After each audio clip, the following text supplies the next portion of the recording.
ख्रिस्तात सर्वांना सलाम. आजचं वचन आहे स्तोत्र संहिता 127 आणि वचन 3 मध्ये लिहिलं आहे की पहा, संतती हे परमेश्वराने दिलेलं धन आहे आणि पोटचं फळ ही त्याची देणगी आहे. आज या दिवसांमध्ये अशा कितीतरी महिला आहेत ज्यांना संतान नाही, ज्यांना वाण हा शब्द कंटिन्यू ऐकावा लागतो. पण आपण धन्य आहोत जेवढे आपण माता आहोत. आपण धन्य आशीर्वादित आहोत की प्रभूने त्याचं स्वर्गीय धन सांभाळण्यासाठी आपल्याला दिलं आहे.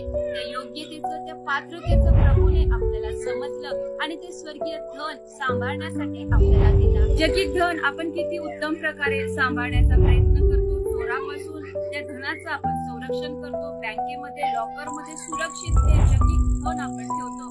मग पवित्र शास्त्र आपल्याला सांगतं की संतती हे स्वर्गीय धन प्रभूने आपल्याला दिलं आहे.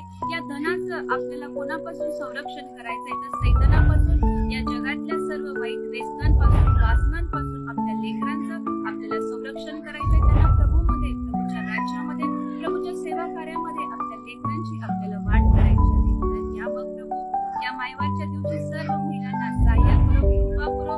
आपल्या लेकरांची वाढ देवाच्या भयामध्ये, देवाच्या कृपेमध्ये करण्यासाठी आपण प्रत्येक